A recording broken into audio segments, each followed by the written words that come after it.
কাঁধে ব্যাগ, চোখে সাদা রঙের পাওয়ার দেওয়া মোটা ফ্রেমের সানগ্লাস হাতে, পুরনো একটা ঘড়ি, পুরানো ঢিলে ঢালা একটা টি শার্ট, ময়লা বসে তেল বসেছে, পরনে থাকা প্যান্টটাও ঢিলে ঢালা, পায়ে পুরনো আমলের স্পঞ্জের জুতো, মাথার চুলগুলো ভালো করে আঁচড়ে নেওয়া সরিষার তেল মাথা থেকে চুইয়ে পড়ছে।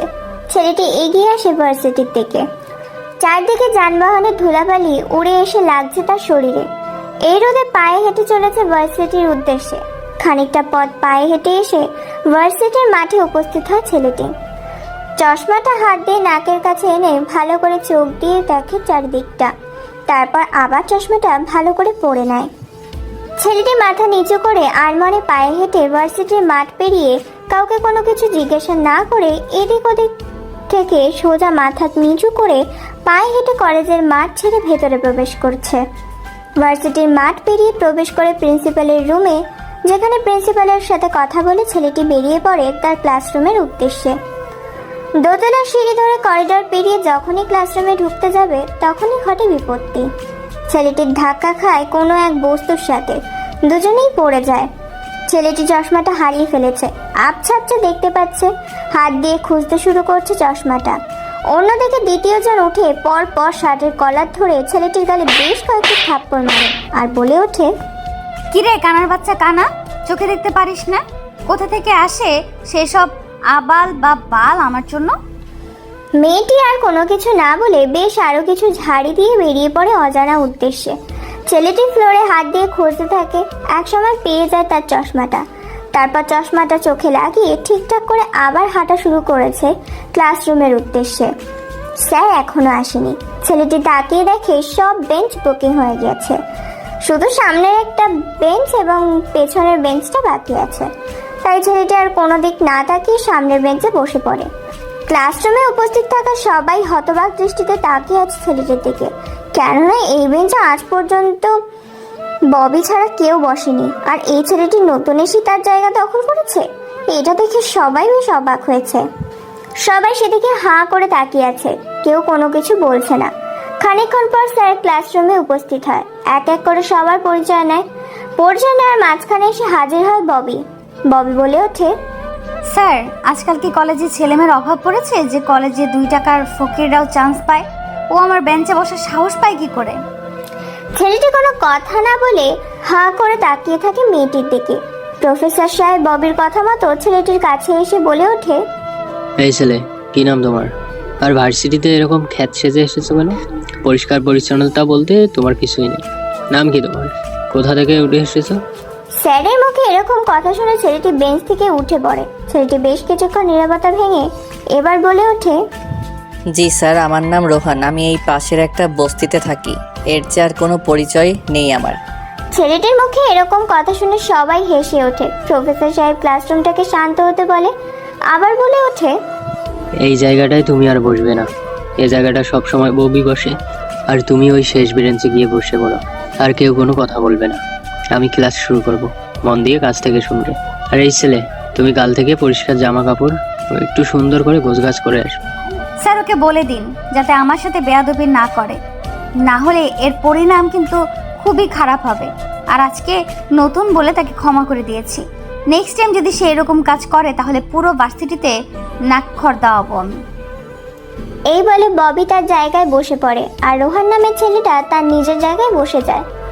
ও হ্যাঁ, ববিকে চলুন তাহলে শুনে আসি। এই শহরের তালুকদার কোম্পানির তালুকদার শিকদারের বংশের একমাত্র মেয়ে। ববি দেখতে বেশ সুন্দর, বেশ স্মার্ট, স্টাইলিশ, হ্যান্ডসাম। দেখতে অসম্ভব সুন্দর, উজ্জ্বল ফর্সা, দুধে আলতা গায়ের রং। যেমনই সুন্দর তেমনই দেমা। বাবার টাকা আছে বলে কাউকে তো আঁকা করে না। যখন তখন যাকে যেখানে র্যাগিং দেয়। বাবার টাকা আছে বলে শিক্ষকরাও কিছু বলে না। সাথে তার বাবা এই কলেজের সভাপতি। কলেজে বিভিন্ন সময় বিভিন্ন দরকারি সামগ্রী তার বাবা দিয়ে দেয়। আর রোহান হচ্ছে কলেজের সাধারণ একটি ছেলে, যার পরিচয় নেই। পরিচয় বলতে তার ছেঁড়া শার্ট প্যান্ট পোশাক। ছেলেটি বেশ দেখতে, স্মার্ট, সরল সাদাই, ইনোসেন্ট, অনেক সুন্দর দেখতে, কিন্তু ছেলেটি কেমন যেন গাইয়া প্রকৃতির। প্রফেসর সাহেব এবার একটা বীজগণিত অঙ্ক করান। অঙ্কটা সবাইকে তুলে নিতে বলে প্রফেসর সাহেব তারপর বেরিয়ে যায় তার নিজ গন্তব্যে।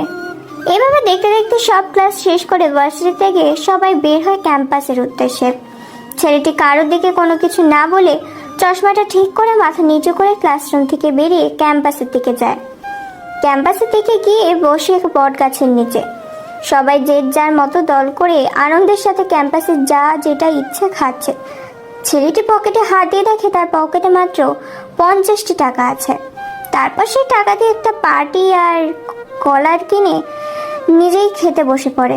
অন্যদিকে কিছুক্ষণের মধ্যে ভার্সিটিতে পর বেশ কয়েকটা গাড়ি এসে হাজির হয়। গাড়িগুলো থেকে নেমে আসে অজানা ব্যক্তিটি সোজা প্রিন্সিপালের রুমে চলে যায়। এক দৃষ্টিতে তাকিয়ে আছে সেদিকে, মুচকে একটা হাসি দেয় আর আপন শুয়ে খেয়ে নেয়। হঠাৎ তার হাতে থাকা নোকিয়া ফোনটা বেজে ওঠে। ফোনের উপাস থেকে বলছে, হ্যালো ভাই, আপনি কোথায় আছেন? ভার্সিটিতে প্রবেশ করেছে আপনার শিকার, আপনার ফাঁদে পা দিয়েছে। দেখেছি, আর আমি ভার্সিটিতে আছি, তোরা বাকিটা সামলে নে, সন্ধ্যায় গাড়িটা পাঠিয়ে দিবি। এই বলে ফোন কেটে দেয় ফোনের অপাশে থাকা ব্যক্তিটি। রোহান ফোন কেটে ঢুকিয়ে নেয়। তারপর যখনই সে উঠতে যাবে তখনই তার সামনে হাজির হয় বেশ কিছু ছেলে ও মেয়ে। মেয়েদের মধ্যে আছে ববি, তিতলি, ইভা। ছেলেগুলোর মধ্যে থেকে রয়েছে আনারুল, রাব্বু আর রাজু। 6 জন মিলে চারিদিক দিয়ে ঘিরে ধরে রোহানকে। রোহান বলে ওঠে, আমাকে চারদিক দিয়ে ঘিরে রেখেছেন কেন? আমি আবার কি করলাম? কেউ কোনো কথা বলে না। বেশ কিছু সময় নীরবতায় কেটে যায়। তারপর ববি নামের মেয়েটি বলে ওঠে, তুই জানিস না আমরা এখন এখানে আড্ডা দেব, আর তুই আমাদের আড্ডার জায়গায় এসে বসেছিস, এর সাথে তো তোকে পেতেই হবে। আসলে সরি আপু, আমি বুঝতে পারি নাই, আমাকে এবারের মতো ছেড়ে দিন, আমার আর এরকম ভুল হবে না। রোহান নামের ছেলেটির মুখে এ ধরনের কথা শুনে সবাই উচ্চস্বরে হাসতে থাকে। ইভা নামের মেয়েটি আবার বলে ওঠে, তা কি করে হয় চান্দু, তোকে যে শাস্তি পেতেই হবে। ওই সবাই শালাকে ধর। এইবারে সবাই উত্তম মধ্যম দিতে শুরু করেছে। মারতে মারতে প্রায় মেরে ফেলেছে। চোখ মুখ কান সব মেরে ফাটিয়ে দিয়েছে। এক পর্যায়ে সেখানে ট্রিনায় রাজ নামের একটি ছেলে। তারপর রাজ ছেলেটি সবাইকে সরিয়ে দিয়ে রোহানকে দাঁড় করায় আর বলে ওঠে, এই তোরা ওকে মারছিস কেন?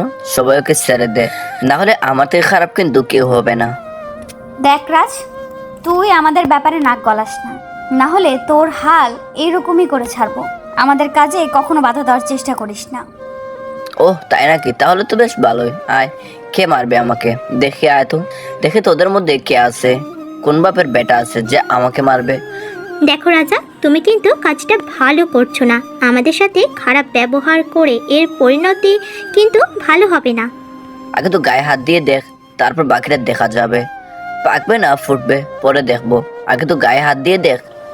ববি, ইভা, আনারুল, রাজু এরা আর কোনো কিছু না বলে 6 জন মিলে চলে যায়। এদিকে রাজ নামের ছেলেটি রোহানকে উপরে তুলে দাঁড় করায়। তারপর ক্যান্টিনে নিয়ে দুজনে বসে। রাজ বলে ওঠে, তোমার নাম কি? আর ওরা তোমাকে মারছিল বা কেন? ও সরি, আসলে বলে তুমি করে বলে ফেলেছি, কিছু মনে করিও না। ছি ছি ভাই, এটা কি বলছেন আপনি? আমার প্রাণ বাঁচিয়েছেন আর আপনি আমাকে তুমি করে বলতে পারেন? আচ্ছা তাই, তাহলে তুমি কোন বর্ষে বর্তমানে পড়তেছো?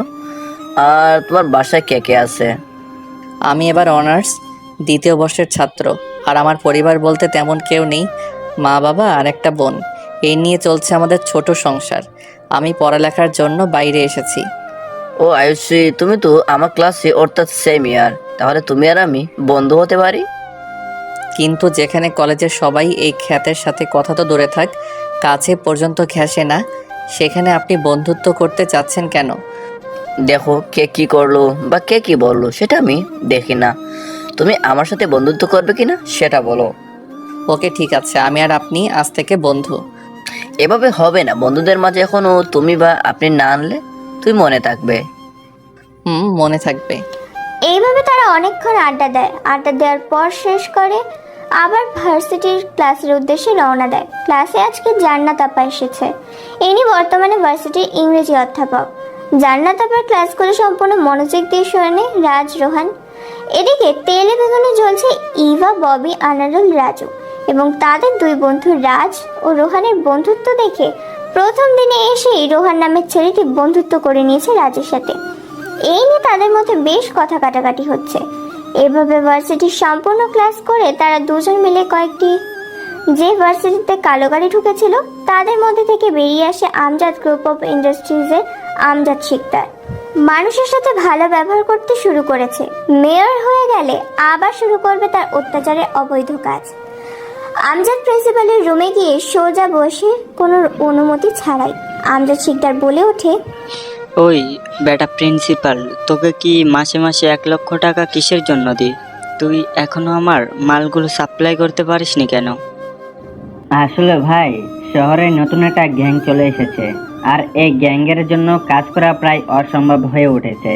আপনি আমাকে আর কয়েকটা দিন সময় দিন, আমি সব মাল সাপ্লাই করে দেব। ধুর বেটা প্রিন্সিপাল, তোর কাছে মাত্র 15 দিন সময় আছে। এই 15 দিনে তুই সব ড্রাগ সাপ্লাই করে দিবি। আর আমার মেয়ে লাগবে, অনেক দিন হয়ে গেল মেয়েদের সাথে রাতে ফুর্তি করি না। কিভাবে জোগাড় করবি সেটা তোর ব্যাপার।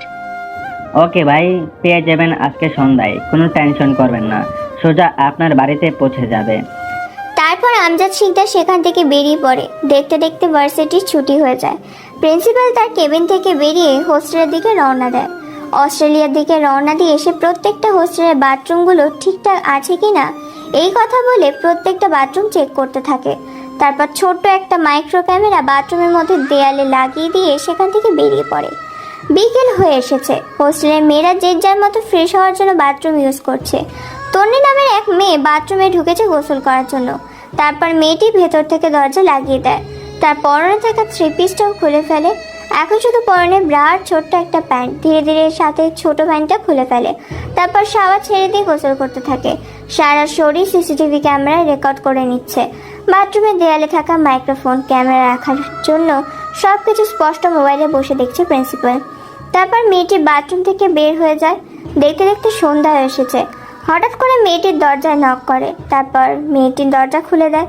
আর যাকে দেখে তাকে দেখে অবাক। প্রিন্সিপাল বলে ওঠে, কেমন আছো তুমি? তোমায় এখন যেটা করতে হবে সেটা হচ্ছে তোমাকে একজনের কাছে আজকে রাতের জন্য যেতে হবে। জি স্যার, কার সঙ্গে কার কাছে যাব, কেনই বা যাব? এরপর প্রিন্সিপাল সে বাথরুমের ভিডিওটা ওপেন করে দেখায় তন্নিকে। এই ভিডিওটা দেখে একেবারে কান্না করে ফেলেছে। কাঁদতে কাঁদতে এবার বলে ওঠে, স্যার, আপনি এত খারাপ, আগে জানলে আমি কোনোদিনই কলেজে ভর্তি হতাম না। প্লিজ আপনি ভিডিওটা ডিলিট করে দিন, না হলে আমার জীবন ধ্বংস হয়ে যাবে। আর আমি আপনার এই প্রস্তাবে রাজি না। দেখো, তুমি যদি আমার কথায় রাজি না হও তাহলে এই ভিডিওটা আমি নিয়ে নেট দুনিয়া ছেড়ে দেব। তখন তোমায় নিজেকে শেষ করে দেওয়া ছাড়া আর কোনো উপায় থাকবে না।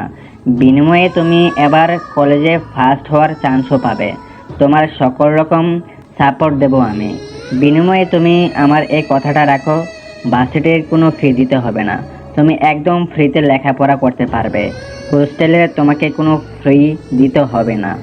অনেক হয়েছে স্যার আপনার বাজে কথা, আর আপনি আপনার বাজে কথা বলা বন্ধ করুন, নয়তো আমি আইনের সাহায্য নিতে বাধ্য হব আর আপনাকে জেলের ঘানি টানাবো।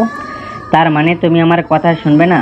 তাহলে আবার নিজের মৃত্যুর জন্য প্রস্তুত হও, কারণ এই ভিডিওটা মাত্র একটা ক্লিকে সারা পৃথিবী ছড়িয়ে পড়বে। তখন তুমি লোক সমাজে মুখ কী করে দেখাবে? মেয়েটি আর কোনো কিছু উপায় না পেয়ে বেরিয়ে পড়েন প্রিন্সিপালের সাথে আমজাদ শিকদারের বাড়িতে। তারপর মেয়েটিকে আমজাদ শিকদারের বাড়িতে রেখে প্রিন্সিপাল চলে আসে। তারা নিজের বাড়িতে পায়ের ওপর পা দিয়ে সিনেমা দেখছে। দেখতে দেখতে সন্ধ্যা হয়ে যায়। চারিদিকে হালকা কুয়াশা আবরণ সৃষ্টি হয়েছে। যানবাহনেরও কোলাহল কমে যাচ্ছে ধীরে ধীরে। রাত 9টা বাজে। আমজাদ শিকদার বেশ রেডি হয়ে প্রস্তুতি নিয়ে রুমের মধ্যে প্রবেশ করে। রুমের মধ্যে বসে আছে তন্নি। ধীরে ধীরে আমজাদ শিকদার গিয়ে তন্নির নিজের ঘাড়ে বেশ কয়েকটি চুমু খায়। তারপর জোরপূর্বকভাবে তার সঙ্গে অত্যাচার করতে থাকে। শরীর থেকে সব ছিঁড়ে ফেলে দেয়। খুবলে খুবলে খেতে থাকে তার শরীরটাকে।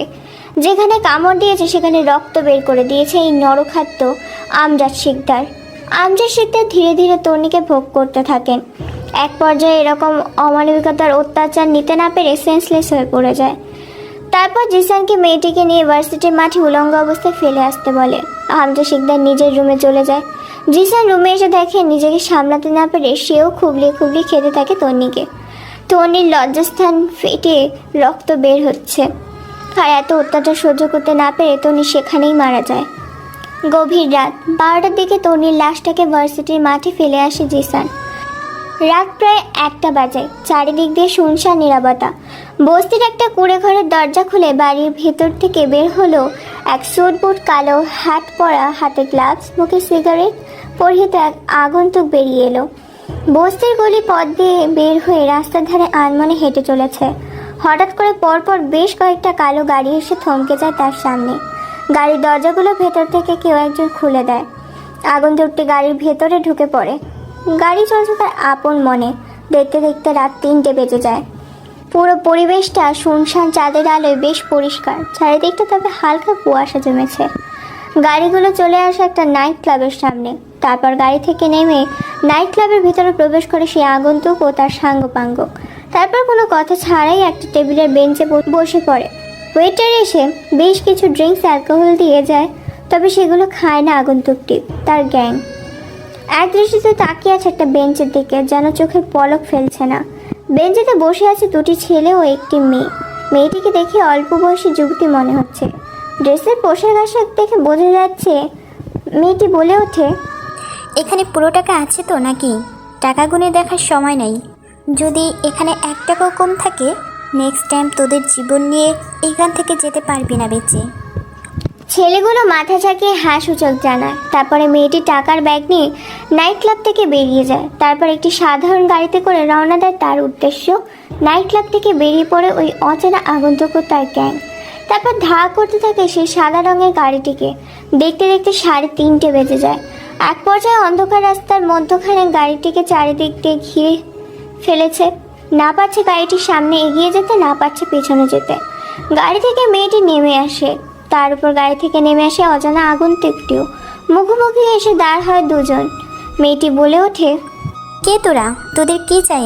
আমার পথ আটকে আছিস কেন? এটা কী রকম অসভ্যতামি? আমি একটা মেয়ে, রাস্তায় পথ কেন আটকিয়েছেন? আগন্তুকটি আর কোনো কথা না বলে মেয়েটির হাত থেকে থাকা ফোনটা আর টাকার ব্যাগটা নিয়ে নেয়। তারপর তার দলের সাব্বিরকে দিয়ে দেয়। হ্যাঁ, ওই আগন্তুকটি আর কেউ নয়, সেটা হচ্ছে রোহান। মেয়েটি এটা দেখে ভয় পেয়ে যায় হালকা, তবুও সাহস রেখে বলে ওঠে, তোদের মৃত্যুর ভয় নেই নাকি যে আমার পথ আটকে আছিস? যদি নিজেদের ভালো চাস, তো নিজেদের জীবন বাঁচাতে চাস, তাহলে এখান থেকে এক্ষুনি চলে যা। মেয়েটি এরকম কথা শুনে রোহান শুধু সবাই হাসতে থাকে। মেয়েটি ভয় পেয়ে যায়, তবুও নিজেকে কন্ট্রোল করে নেয়। হঠাৎ করে পেট থেকে বন্দুকটা বের করে রোহানের দিকে তাক করে। সাথে সাথে রোহান 2 পায়ে 2টো গুলি করে দেয় মেয়েটি। মেয়েটি ধপ করে বসে পড়ে। তারপর কোনো কথা ছাড়াই রোহান ও তার দলবল মেয়েটিকে নিয়ে রওনা দেয় তাদের উদ্দেশ্যে। ভোর 4টে বেজে গেছে। মেয়েটিকে রোহানের রুমে নিয়ে আসে। তারপর মেয়েটিকে খাটে ফেলে দেয়। তারপর প্যান্ট থেকে বেলটা নিয়ে একের পর এক মারতে থাকে মেয়েটিকে। তারপর মেয়েটি শরীর থেকে সকল রকমের কাপড় খুলে নেয়। তারপর আগুন জ্বালিয়ে দেয়। উলঙ্গ অবস্থায়, নগ্ন অবস্থায় মেয়েটির শরীরে বেল্টের বাড়ি দিতে থাকে। এমনকি লজ্জাস্থানে মেয়েটি গরুর মাথায় চিৎকার করছে। তবুও পশুদের মতো মারতে থাকে রোহান, কেননা মেয়েটি একটি ভার্সিটি থেকে বিভিন্ন ছাত্রছাত্রী ও মেয়েদেরকে নিয়ে সে বিভিন্ন ব্যবসা করে। তাই তাকে আজকে তুলে নিয়ে এসেছে। আর তার শাস্তিটা এতই ভয়ঙ্কর হতে চলেছে যেটা অতুলনীয়। মারতে মারতে ফাটিয়ে ফেলা সারা শরীর, রক্ত চুয়ে চুয়ে পড়ছে। তারপর তার ওই ফাটা ক্ষতস্থানে এক রাসায়নিক কেমিক্যাল ঢেলে দেয়। তাতে মুহূর্তের মধ্যে শরীরটা গলে যেতে শুরু করেছে। সাথে পৌঁছতে তারপর মেয়েটি লজ্জাস্থানে ছুরি দিয়ে আঘাত করে খণ্ড বিখণ্ড করে ফেলেছে তার লজ্জাস্থান। তারপর মেয়েটির পেট কেটে দেয়। পেটের ভেতর থেকে লিভার ও 2টো কিডনি বের করে নেয়। পেটের মধ্যে অ্যাসিড ও কিছু রাসায়নিক দ্রব্য ঢেলে দেয়। চোখ দুটো জীবন্ত অবস্থায় উপড়ে ফেলে। মুখের জিহ্বাটা কেটে নেয়। এখনও জীবিত আছে মেয়েটি, কিন্তু কথা বলতে পারছে না। ছুরি দিয়ে আরও বেশ কয়েকবার আঘাত করে শরীরটাকে চিরে খণ্ড বিখণ্ড করে ফেলেছে। প্রতিটি লজ্জাস্থানে আঘাত করেছে মেয়েটি। তারপর মেয়েটিকে রাস্তার পাশে নিয়ে গিয়ে খাঁটি শালায় দিয়ে আগুন জ্বালিয়ে দেয়। মেয়েটি ছটফট করতে করতে সেখানেই মারা যায়। মেয়েটির শরীর দাউ দাউ করে জ্বলছে। দেখতে দেখতে সকাল হয়ে গেছে। শহরে হইচই পড়ে গেছে। শহরে একজনের দেহ পুরো ছাই হয়ে গেছে, আর অপরজন মেয়েকে উলঙ্গ করে ভার্সিটির মাঠে রেখে চলে গেছে। Police, RAB, CBI, army, CID হাজির হয়েছে মাঠ প্রাঙ্গণ শহরে। 2টা খুন হইচই মাতিয়ে তুলেছে পুরো শহরে। হেলতে তুলতে গতকালের স্টাইলে ভার্সিটিতে প্রবেশ করছে রোহান। রোহান সামনে এগিয়ে গিয়ে দেখতে পায় ভার্সিটির মাঠে অসংখ্য লোক ভিড় জমিয়েছে। দেখতে পায় একটি লাশ মানুষ বলাবলি করছে মেয়েটিকে নিয়ে। কেউ বা কারা নৃশংসভাবে রেপ করে হত্যা করে ফিরে গেছে উলঙ্গ অবস্থায় ইউনিভার্সিটির মাঠে। সবার চোখের অগোচরে ফোন বের করে পিক তুলে নেয়, তারপর সেন্ড করে দেয় সাব্বিরের নাম্বারে। আর খোঁজ নিতে বলে মেয়েটিকে কেউ চেনে কিনা, কাল রাতে কোথাও দেখেছে কিনা। পুলিশ মেয়েটার লাশটা নিয়ে চলে যায়। পুরো মাঠটা ফাঁকা হয়ে গেছে। মুহূর্তের মধ্যে ছাত্রছাত্রীরা যে যার মতো কাজে লেগে পড়েছে। বেখেয়ালি আনমনে পায়ে হেঁটে ক্লাসরুমে যাচ্ছিল রোহান। হঠাৎ করে কেউ একজন রোহানকে লেগ মারে, সাথে সাথে রোহান মুখ থুবড়ে মাটিতে পড়ে যায়। কপালটা হালকা কেটে যায়, তারপর উঠে দাঁড়ায়। হালকা করে ধুলোবালিগুলো ঝেড়ে নেয় পোশাক থেকে। সামনে তাকিয়ে দেখতে পায় তার সামনে ববি দাঁড়িয়ে আছে। তার মানে ববি তাকে ল্যাং মেরেছে। কোনো কিছু না বলে মুচকি একটা হাসি দিয়ে যখনই চলে যাবে তখনই পেছন থেকে বলে ওঠে ববি, ওই ফকিনের বাচ্চা, দাঁড়া বলছি। সরি না বলে কোথায় যাচ্ছিস? তুই যে আমায় ধাক্কা দিয়ে আমার পুরো জামা কাপড় নোংরা করে দিলি, এটার ক্ষতিপূরণ কে দেবে শুনি? ববির কথায় থমকে যায় রোহান। তার কিছুক্ষণ পরেই চলে আসে ববির বন্ধু বান্ধবীরা। রোহান কোনো কিছু না উপায় পেয়ে মাথা নিচু করে মৃদু কণ্ঠে বলে ওঠে, আপু আমার ভুল হয়ে গেছে, আসলে আমি খেয়াল করিনি, সরি আপু। ববি এই কথা শুনে পুরো ভার্সিটির মাঠে এতগুলো ছেলে মেয়ের সামনে পরপর বেশ কয়েকটা থাপ্পড় লাগিয়ে দেয় তার গালে, আর বলে ওঠে, তো সাহস হয় কি করে? শুধু সরি বললে সব কিছুই শেষ। তোকে তো আজকে। এই বলে যখনই রোহানকে মারতে যাবে ঠিক তখন সেখানে হাজির হয় রাজ।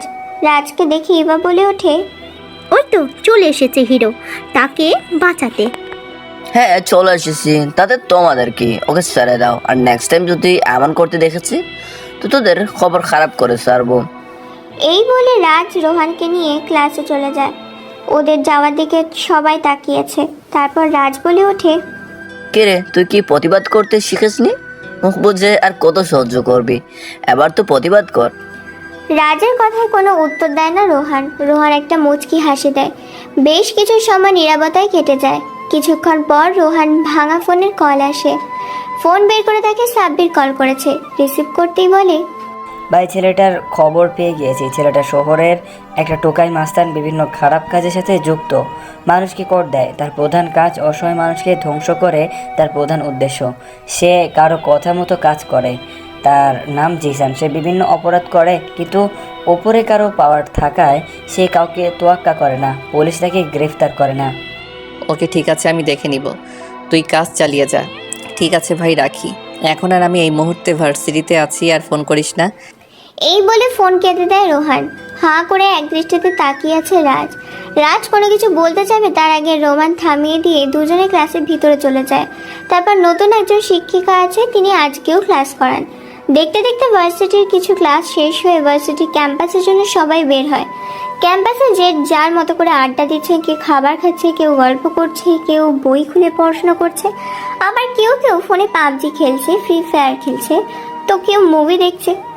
রাজ আর রোহান মিলে এক বেঞ্চিতে বসে আছে। তখনই ভার্সিটির মাঠে প্রবেশ করে বেশ কিছু ছেলে পেলে, গুন্ডা টাইপের। ভার্সিটির মাঠে এসে বাইকগুলো স্ট্যান্ড করে তারপর চারিদিকটা ভালো করে দেখতে থাকে। সেখান দিয়ে একটি মেয়ে হেঁটে যাচ্ছিল। মেয়েটির নাম রুনা। হঠাৎ করে ছেলেগুলোর মধ্যে থেকে তাদের লিডার রুনা নামের মেয়েটির ওড়না নিয়ে নেয়। মেয়েটি লজ্জায় সেখানে দাঁড়িয়ে যায়। সবাই সেদিকে তাকায়। সবাই ভেবে নিয়েছে মেয়েটি ইজ্জত শেষ এখানে। সবাই হাঁ করে ক্যাম্পাসের দিকে তাকিয়েছে। তারপর ছেলেটি পকেট থেকে সিগারেট বের করে নেয়। তারপর সিগারেটটা যখনই ধরাতে যাবে, কিন্তু সিগারেটটা ধরাতে পারে না। অনেকবার চেষ্টা করে, কম বেশি সবাই চেষ্টা করছে সিগারেটটাকে ধরানোর, কিন্তু ধরাতে পারছে না। তাই রাগের মাথায় ছেলেগুলো লিডার মেয়েটির শরীরে জামায় এক টান ছিঁড়ে দেয়। মেয়েটি লজ্জায় পড়ে যায়। কি করবে কোনো কিছু ভেবে পাচ্ছে না। দু হাত দিয়ে নিজেকে আগলে রেখেছে।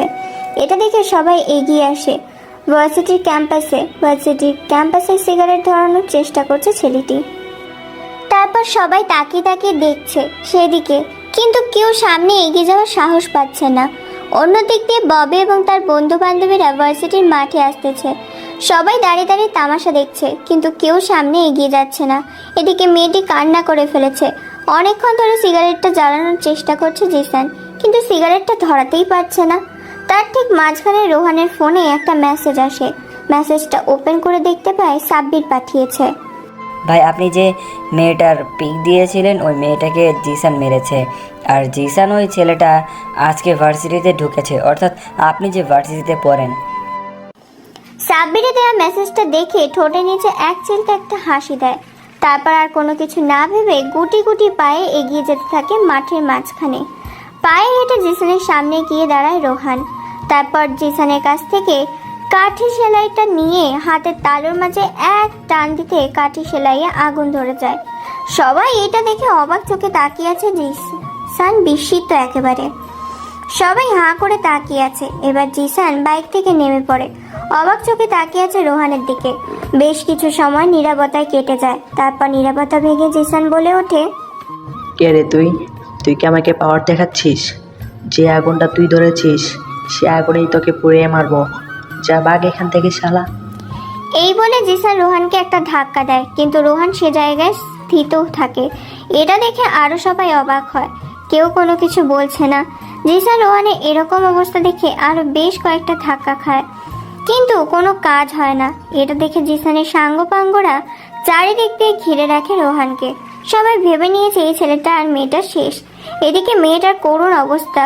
রোহান শরীরে থাকা ছেঁড়া শার্টটা খুলে পরিয়ে দেয় মেয়েটিকে। তারপর মেয়েটিকে নিয়ে আসতে যাবে, তখনই জিসান হাত ধরে ফেলে। কোনো কথা ছাড়াই হঠাৎ করে রোহানের গালে বেশ কয়েকটা থাপ্পড় লাগিয়ে দেয়। তারপর রোহান মেয়েটিকে সেখান থেকে চলে যেতে নেবে বলে সেখানেই থমকে যায়। অন্যদিকে এতক্ষণ দাঁড়িয়ে দেখছিল ববি ও তার দলবল। সবাই হাঁ করে এক দৃষ্টিতে তাকিয়ে আছে রোহানের দিকে, কেননা রোহানের সিক্স প্যাক বডি দেখে সবাই চমকে উঠেছে।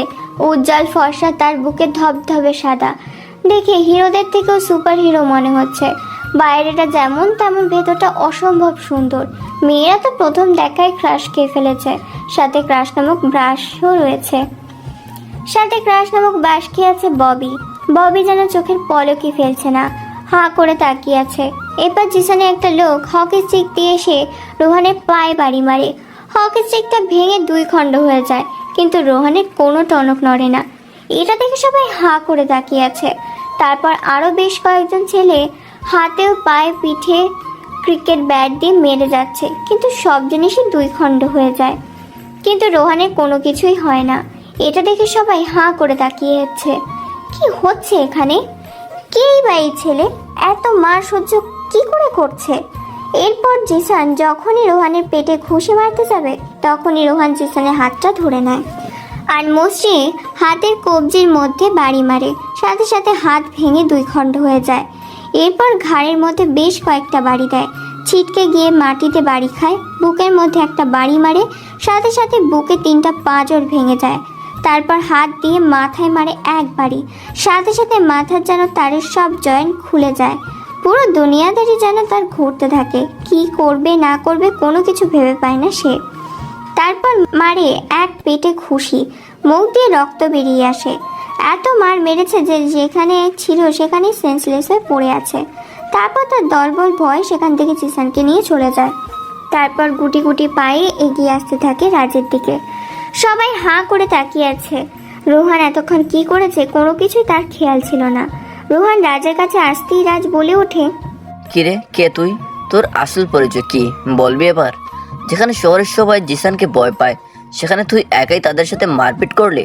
আমার নিজেরও ভয় লাগতেছে। রোহান কোনো কিছু জবাব দেয় না, একদিকে তাকিয়ে আছে। পুরো কলেজ ক্যাম্পাস তাকিয়ে আছে রোহানের দিকে। ববি, ইভা, আনারুল, রাজু কেউ আর কোনো কিছু বলার সাহস পাচ্ছে না এই মুহূর্তে রোহানকে।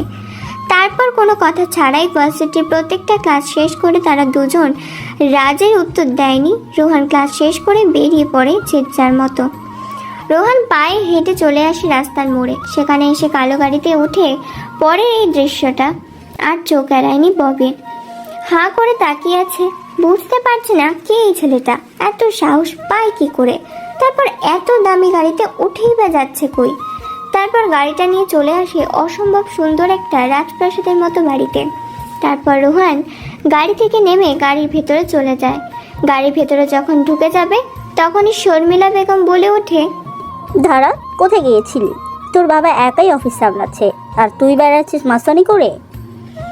রোহান কোনো জবাব দেয় না, চুপচাপ দাঁড়িয়ে থাকে। শর্মিলা বেগম আবার বলে ওঠে, শর্মিলা বেগম হচ্ছে রোহানের আম্মু, আর রোহানের বাবা হচ্ছে মিস্টার ফয়জাল চৌধুরী। তারই একমাত্র সন্তান রোহান। শর্মিলা বেগম আবার বলে ওঠে, এখন থেকে অফিস সামলাতে হবে, আর যেন বাইরে ফালতু মাসামি করতে না দেখি। তোর কিন্তু অনেক রেকর্ড খারাপ, তোর বাবা তোর উপরে অনেক রেগে আছে। রোহান কোনো কিছু না বলে নিজের রুমে চলে যায়। তারপর বিছানায় ধপ করে গিয়ে শুয়ে পড়ে। দেখতে দেখতে সন্ধ্যা পেরিয়ে রাত হয়। কেউ ডাকতে আসেনি রোহানকে। দেখতে দেখতে রাত 10টা বেজে যায়। রোহান এখনও ঘুমিয়ে আছে। হঠাৎ রোহানের ফোনে একটা কল আসে। ফোনের শব্দে ঘুম ভেঙে যায় রোহানের। ফোন উঠিয়ে দেখতে পায় সাব্বির ফোন করেছে। ফোন রিসিভ করতে সাব্বির বলে ওঠে, ভাই জিসান নামের ছেলেটি আজকে আবারও একটা অপরাধ করেছে, আর তাকে আমরা গোডাউনে তুলে এনেছি। সে কলেজের ওই মেয়েটির খুনের সাথে জড়িত আছে, কিন্তু পুলিশ তা জেনেও তাকে ধরেনি। এখন একে কি করব? ওকে, আমি এখনই আসছি। আমি না আসা অবধি ওকে 3rd ডিগ্রি দিতে থাক, আর জানার চেষ্টা কর এর পেছনে মাস্টার মাইন্ড কে। এইবার ফোন কেড়ে দেয় রোহান। এদিকে সাব্বির একের পর এক মারতে থাকে জিসানকে। মারতে মারতে প্রায় আধমরা করে ফেলেছে। মুখ হাত পা দিয়ে রক্ত গড়িয়ে পড়ছে। তবুও এখনো কোনো কিছু বলেনি জিসান। পাগলের মতো হেসেই চলেছে। রাত 11টা বাজে। কিছু সময় পরে রোহান এসে হাজির হয় গোডাউনের ভেতরে। তারপর একটা চেয়ার এনে দেয় একটা ছেলে। চেয়ারের উপর বসে পড়ে রোহান। তারপর একটা কবদা দিয়ে 2 হাতের 10 আঙুল কেটে ফেলে রোহান। তারপর সুই সুতো দিয়ে তার আঙুলের 10টা মাথা সেলাই করে দেয়। জিসান শুধু চিৎকার করছে, কিন্তু তার চিৎকার যেন কানে পৌঁছাচ্ছে না রোহানের। তারপর হাতুড়িও জুড়ে নিয়ে শরীরের বিভিন্ন জায়গায় হাতুড়ি দিয়ে আঘাত করতে করতে ক্ষত সৃষ্টি করে ঝুলে দিয়ে হাতুড়ি দিয়ে। তারপর রোহান জিজ্ঞাসা করে, বল তোর সাথে কে কে আছে, আর এসবের লিডার কে? ওই মেয়েটাকে নিয়ে হত্যা করে কেন কলেজের মাঠে ফেলে রেখে চলে গিয়েছিলি? জিসান কোনো উত্তর দেয় না, উচ্চস্বরে হাসতে থাকে। এত কষ্টের মধ্যেও যেন তার হাসি মুখটা লেগে আছে। রোহানের কথা যেন তার কানেই পৌঁছায়নি। রোহানের এরকম কথা শুনে উচ্চস্বরে হাসতে থাকে। তারপর রোহান আরও কয়েকবার হাতুড়ি নিয়ে তার হাতে পায়ে মারে, তবুও যেন কোনো কেয়ারই করে না। অবশেষে রোহান যখন তার পুরুষত্বের মধ্যে বাড়ি দেয়, তখন যেন জিসান এক গগনবিদারী চিৎকার দিয়ে ওঠে। সেই চিৎকারের আওয়াজে বিল্ডিংটা থরথর করে কাঁপতে থাকে। অবশেষে রোহানে এরকম অত্যাচারে কাঁদতে কাঁদতে এবার জিসান বলে ওঠে, ভাই আমাকে ছেড়ে দাও, আমার এতে কোনো দোষ নেই, আমি নিরপরাধ নির্দোষ। আমি শুধু টাকার বিনিময়ে কাজ করি এবং তাদের গলা মতো চলি, এইটুকুই। তারা কাজের আদেশ দেয়, আমি কাজ করে দেই, বিনিময়ে তারা আমাকে টাকা দেয়। মানুষ খুন করা থেকে ড্রাগস, মেয়ে পাচার, শিশু পাচার, নারী নির্যাতন আরও ইত্যাদি অনেক ধরনের ক্রাইম করে থাকি আমি। জিসানের মুখে কথা শুনে থমকে যায় রোহান। কি বলবে কোনো কিছু ভেবে পায় না। অনেকক্ষণ নীরবতার মধ্যে দিয়ে কেটে যায়। নীরবতা ভেঙে এবার জিসান বলে ওঠে, কে তুমি, আর এখানে আমাকে নিয়ে এসেছো কেন? কি চাই তোমার? পরিচয় দাও। জিসানের কথা শুনে এবার রোহান হাসতে থাকে, সাথে সাব্বিরও। রোহানের ওরকম হাসি দেখে জিসান এবার চমকে ওঠে। রোহান বলে ওঠে, আমি রোহান। এই শহরে রোহান এসেছে নতুন করে রাজত্ব করতে, আর তোদের মতো ভিখারিদের বিতাড়িত করতে। রোহানের মুখে রোহান নামটা শুনে আটকে ওঠে জিসান। জিসানকে আর কোনো কিছু বলার সুযোগ না দিয়ে ইন্ডাস্ট্রিক্যাল শট দেয়। তারপর ধারালো একটা ফল কাটার ছুরি নিয়ে একের পর এক পোজ দিতে থাকে তার শরীরের ভেতরে। শরীরটাকে কেটে কেটে ফালা ফালা করে তোলে। তারপর রোহান আবার জিজ্ঞাসা করে, তোদের এসবের পেছনে মাস্টার মাইন্ডকে সেটা বল, তার নাম কি?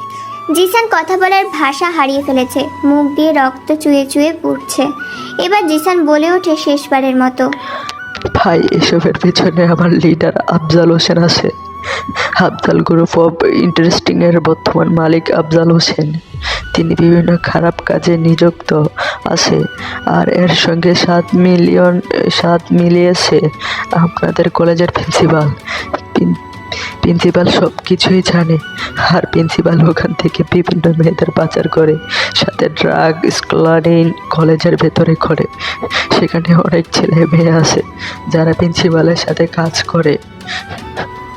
আর কোনো কিছু বলতে দেয় না রোহান জিসানকে। জিসান কোনো কিছু বলার আগেই বেশ কয়েকবার ছুরি দিয়ে আঘাত করে তার গলার মধ্যে। গলা কেটে এফোর ওপর হয়ে গেছে। গলায় ফিনকি দিয়ে রক্ত বেরোতে থাকে। যেমন ডাঙায় মাছ ধরলে ছটফট করে, ঠিক তেমনি ছটফট করতে করতে প্রাণ হারায় জিসান। তারপর রোহান জিসানের লাশটাকে গায়েব করে দিতে বলে। সেখান থেকে আবার কালো গাড়িতে করে চলে যায় নিজ গন্তব্যে। কোটি কোটি টাকা আছে বাবা, এত বড় বিজনেসম্যানের মা গৃহিণী, সে নিজেও একজন রাজনৈতিক নেতা, সাথে একজন সিক্রেট আন্ডারওয়ার্ল্ডের মাফিয়া। সে মানুষকে সাহায্য করার জন্য এই পথে নেমেছে। হাজারো নির্যাতন অবহেলিত বেকার গরিব মানুষকে সাহায্য করেছে এইভাবে অনেকবার রোহান। আজকেও গাড়িতে যখন ঢুকতে যাবে তখনই পেছন থেকে শর্মিলা বেগম বলে ওঠে, দেখ এভাবে আর কত ঘুরে বেড়াবি, আমি তোর বিয়ে ঠিক করেছি। তোর বাবার আর আমার মেয়েটাকে খুব পছন্দ হয়েছে। কথা নেই বার্তা নেই, হুটহাট করে বিয়ের কথা বলে আমি বিয়ে করবো নাকি? যেখানে আমি কথা বলেছি সেখানে তোকে কথা বলতে হবে না। তোকে যেটা বললাম তুই সেটার জন্য প্রিপারেশন নে। রোহান আর কোনো কিছু না বলে চলে যায় তার নিজের রুমে। তারপরে ওয়াশরুমে গিয়ে ফ্রেশ হয়ে নিচে খাওয়া দাওয়া করে আবার নিচের রুমে চলে আসে। দেখতে দেখতে সন্ধ্যা হয়ে এসেছে, চারিদিকে ঘন কালো আধারে নেমেছে। অন্যদিকে বিছানায় শুয়ে শুয়ে উল্টো হয়ে ভাবছে ববি। রোহানের সেই সিক্স প্যাক বডি, উজ্জ্বল শ্যামলা গায়ের বর্ণ, বুকটা দেখে যেন সে মুগ্ধ হয়ে গেছে। ববির কল্পনা জগতে যায়। ববি ঘুমিয়ে যায়, টেরও পায়নি কখন ঘুমিয়েছে। ফোনে কিছু একটা করতে করতে ঘুমিয়ে গেছে। সাব্বিরের ফোনের ঘুম ভাঙে সাব্বির। ফোন করে জানিয়েছে নতুন একটা মিশনে যেতে হবে তাদেরকে। তাই রেডি হয়ে বেরিয়ে পড়েছে রোহান সাব্বিরের কাছে যাওয়ার জন্য। গাড়ি নিয়ে বেরিয়ে পড়ে। তারপর একটা বস্তিতে নেমে যায়। আবার সেই বস্তি থেকে বের হয়ে ব্ল্যাক কালারের জ্যাকেট, স্যুট, বুট এবং হেড পরে তৈরি হয়ে যায় একটি অজানা গন্তব্যের উদ্দেশ্যে কালো গাড়িতে করে। গাড়ি চলছে, এখন ঘড়িতে 11টা বেজে গেছে। আর সিটির রাস্তা পেরিয়ে চলে আসে একটি আঞ্চলিক এলাকাতে, যেগুলোতে বিভিন্ন সরকারি অফিসার কোয়ার্টার হিসাবে থাকে। অবর্তমান সুন্দর একটি কোয়ার্টার বাড়িতে গাড়িগুলো নিয়ে থামে। তারপর গাড়ির জানলা খুলে দেয়। গাড়ির ভেতর থেকে রোহান বেরিয়ে আসে। রোহানকে চেনা যাচ্ছে না। বাড়ির সামনে কলিং বেল বাজাতেই ভেতর থেকে কেউ একজন দরজা খুলে দেয়। দরজা খুলে দেওয়ার সাথে সাথে চমকে যায়। হঠাৎ করে বাড়ির সামনে কালো মুখোশধারী লোকগুলোকে দেখে প্রিন্সিপাল হক চকিয়ে ওঠে। যখনই প্রিন্সিপাল দরজা বন্ধ করতে যাবে তখনই দরজায় পরপর বেশ কয়েকটা লাথি মেরে দরজার ভেতর দিয়ে হুড়মুড়িয়ে ঢুকে পড়ল কালো পোশাকধারী লোকগুলো। সোফায় গিয়ে বসে পড়ে রোহান। রোহানের চারিদিক দিয়ে তার সাঙ্গপাঙ্গরা ঘিরে রেখেছে। কারো হাত থেকে বন্দুক, কারো হাত থেকে স্নাইপার, কারো হাত থেকে ছুরি। প্রিন্সিপাল এত সব দেখে ঘামতে শুরু করেছে। তো তার রুম থেকে কেউ একজন চিৎকার দিচ্ছে, ভেতরে আসো, বাইরে, এখন কি করছো, এরকম কথা বলছে আর চিৎকার করছে। মেয়েটি যত চিৎকার দেয় তত প্রিন্সিপাল ঘামতে থাকে। রোহান সাব্বিরকে ইশারা করতে সাব্বির উপরে গিয়ে দেখতে যায়। সাব্বির যা দেখে তা দেখে নিজের চোখকে বিশ্বাস করতে পারছে না। চোখগুলো কঠোর থেকে বেরিয়ে আসার উপক্রম হয়েছে। 2 তলা থেকে দৌড়ে নিচে এসে রোহানের উদ্দেশ্যে বলে ওঠে, ভাই ওপরে যা দেখলাম তা আমি নিজের চোখে বিশ্বাস করতে পারছি না। ওপরে দেখলাম নগ্ন অবস্থায়, উলঙ্গ অবস্থায় একটি মেয়ে, অতঃপর মহিলা খাটের উপর বসে আছে।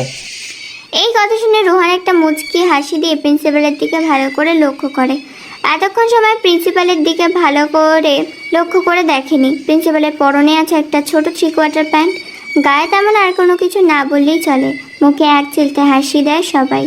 তারপর প্রিন্সিপালকে সোফায় বসে আর জিজ্ঞাসা করে সাব্বির। রোহান ইশারা দিতে সাব্বির বলে ওঠে, কিরে এখানে তো দেখছি ভালোই মুখ নিয়ে এসেছিস। তা তোর যে সময় ঘনিয়ে এসেছে তার আগে বলে যাই, এসবের পেছনে মাস্টারমাইন্ড কে? তুই এসব অপকর্ম কতদিন ধরে করছিস? প্রিন্সিপাল কোনো কিছু বলতে পারে না, থরথর করে কাঁপাকাঁপি শুরু করেছে। মেয়েটি উপর থেকে চিৎকার করছে, তাই রোহান হাতের ইশারা দিয়ে বুঝিয়ে দিয়ে যায় যাতে একে থ্রেড ডিগ্রি দিয়ে এর পেট থেকে সব রকমের কথা বের করো। আর রোহান চলে যায় উপরে মেয়েটিকে শান্ত করতে। সাব্বির প্যান্টের বেল্ট দিয়ে মারতে থাকে প্রিন্সিপালকে।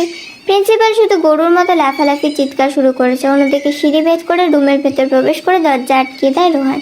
মেয়েটি ফোনে কিছু একটা দেখছিল, দরজার দিকে না তাকিয়ে মুচকি একটা হাসি দেয় বলে খাটের উপর উঠে মেয়েটির পাশে বসে পড়ে। শরীর থেকে টি শার্টটা খুলে ফেলে দেয় আস্তে। পরনে থাকা প্যান্টটা আস্তে করে খুলে ফ্লোরে ছুঁড়ে মারে। তারপরে মেয়েটির হাতের দিকে তাকিয়ে দেখতে পায় 18+ ভিডিও দেখছে মেয়েটি। এটা দেখে রোহান একটা হাসি দেয়। কারো উপস্থিতি টের পেয়ে মেয়েটি সেদিকে তাকিয়ে চমকে ওঠে আর বলে ওঠে, আপনি কে আর এখানে কি করছেন? জানেন না কারো পারমিশন ছাড়া বেডরুমে আসতে নেই? মেয়েটির কথা শুনে রোহান একটা হাসি দেয়, তারপর পিছনে গিয়ে মেয়েটিকে জড়িয়ে ধরে, তার শরীরে স্লাইড করতে থাকে, সারা শরীরে কিস দিতে থাকে, সাথে চুমু খেতে থাকে। মেয়েটি কাঁদতে শুরু করেছে, কাঁদো কাঁদো গলায় বলে ওঠে, বলেন কি আপনি? আর এখানে এসেছেন কেন? কি চাই আপনার? এই মুহূর্তে চাই যেটা, সেটা হলো প্রিন্সিপালের লাশ আর তোমার কাছ থেকে দেহ সুখ। নাম কি তোমার? আর এসব কাজ কতদিন ধরে চলছে? আর এই বাড়িতে তুমি কি করছো? মেয়েটি এই ধরনের প্রশ্ন শুনে হক চকিয়ে ওঠে। মেয়েটি কি করবে কোনো কিছু ভেবে পায় না। ধাক্কা দিয়ে পালিয়ে যেতে চাইলে রোহান তাকে চেপে ধরে, তারপর মেয়েটিকে খাটে শুয়ে দেয়, তার উপরে উঠে পড়ে আর বলে, নিজের পরিচয় দিবি নাকি নৃশংসভাবে নিজের মৃত্যুটাকে নিজের সামনে দেখবি? মেয়েটি আর কোনো উপায় না পেয়ে বাধ্য হয়ে এবার সব কিছু মেনে নেয়, গায়ে এলিয়ে দেয় রোহানের উপর, তারপর ধীর কণ্ঠে বলে ওঠে, আমি স্বপ্না, আমি এখানে কাজ করি। আমার স্বামী ছিল, আমার স্বামী আমাকে ছেড়ে দিয়েছে। তারপর প্রিন্সিপাল আমাকে এখানে নিয়ে আসে, আমি তার সাথে কাজ করি, আর আমরা স্বামী স্ত্রীর মতো একই বিছানায় ঘুমাই। স্বপ্নাকে আর কোনো কিছু বলতে দেয় না রোহান, বুঝে গিয়েছে তাই স্বপ্নাকে শুয়ে দেয়। তারপর প্রিন্সিপাল যেভাবে স্বপ্নাকে প্রতি রাতে ভোগ করে, ঠিক একইভাবে রোহানও স্বপ্নকে ভোগ করতে থাকে। দীর্ঘ টানা 40 মিনিট স্বপ্নার সাথে শারীরিক সম্পর্ক করে রোহান, প্রায় আধমরা করে ফেলেছে স্বপ্নাকে। তারপর কি যেন একটা ভেবে হাসি দেয়, তারপর ওই অবস্থায় স্বপ্নাকে ওখানে ফেলে রেখে রোহান নিচে যায়, তারপর পায়ের উপর পা দিয়ে বসে পড়ে রোহান। প্রিন্সিপাল বুঝে নিয়েছে এতক্ষণ রোহান উপরে কি করছিল। প্রিন্সিপাল কোনো কিছু বলছে না, শুধু থরথর করে কাঁপছে আর ঘামছে। এবার রোহান বলে ওঠে, তুই একজন প্রিন্সিপাল, ভার্সিটির শিক্ষক হয়ে তুই যেসব কর্মকাণ্ড করছিস তাতে তোর মৃত্যুটাই প্রাপ্য। এবার সত্যি সত্যি বল, তোর কি শাস্তি হওয়া দরকার এবং তোর পেছনে আসল মাথাটাকে? প্রিন্সিপাল কোনো কিছু বলছে না, শুধু থরথর করে কাঁপছে। বেশ কিছু সময় পর এভাবে নীরবতায় কেটে যায়। নীরবতা ভেঙে এবার প্রিন্সিপাল মৃদু গলায় বলে ওঠে, আসলে আমি এই বাড়িতে একাই থাকি, দেখাশোনার মতো কেউ নেই। তেমন আমাদের পেটের ক্ষুধা আছে, তেমনি আরেকটা ক্ষুধা আছে, সেটা হলো শরীরের ক্ষুধা। এই ক্ষুধাটাকে মেটানোর জন্যই স্বপ্নকে আমি আমার সাথে রেখে দেই। প্রতিদিন তার কাছ থেকে এই ক্ষুধার যন্ত্রণা মেটানোর জন্য নিয়ন্ত্রণ করে। আর ভার্সিটি মেয়েদের কিডন্যাপ করে পাচার, ড্রাগস স্মাগলিং আমি আফজাল শিকদারের কথাই করি। প্রতিদিন সন্ধ্যায় তার বাড়িতে একটা করে ভার্সিটির মেয়েকে যে কোনো বিপদে ফেলে মেয়েটির ব্ল্যাকমেল করে তার বাড়িতে পাঠাতে হয়। আর সেই মেয়েটিকে সারা রাত ভোগ করে তারপর মেয়েটিকে হয় পাচার করে দেয়, না হয় উত্তেজনার বসে মেরে ফেলে। সকল রকম অবৈধ কাজ করে সে। এর বাইরে বা এর ভেতরে কোনো কিছুই আমি জানি না। আমি শুধু টাকার বিনিময়ে কাজ করি আর টাকার দিয়ে সুখ কিনি। প্রিন্সিপালের মুখে এই কথা শুনে রোহান সহ সাব্বির আরও তার দলের ছেলেপেলেগুলো উচ্চস্বরে হাসতে থাকে। এবার আস্তে আস্তে সাব্বির বলে ওঠে, তাই না? তুই টাকা দিয়ে মুখ কিনে নিয়েছিস, এটাই তো? যদি টাকা দিয়ে সব হতো তাহলে আজকে তোকে টাকা দিয়ে সবাই বাঁচাতে আসতো, কিন্তু আসেনি। এই টাকাই তোকে ধ্বংস করে দিল। মৃত্যুর জন্য তৈরি হ। এটা বলার পর রোহানের দিকে তাকায় সাব্বির। রোহান চোখের ইশারায় বলে দেয় শেষ করে দিতে। তারপর রোহান উপরে চলে যায়। এদিকে সাব্বির একটা ধারালো ব্লেড বের করে আস্তে করে প্রিন্সিপালের গলায় মারে এক টান। গলা দিয়ে ফিঙ্কি গড়গড় করে রক্ত পড়ছে। প্রিন্সিপালের সেখানেই মৃত্যু স্বাদ গ্রহণ করে।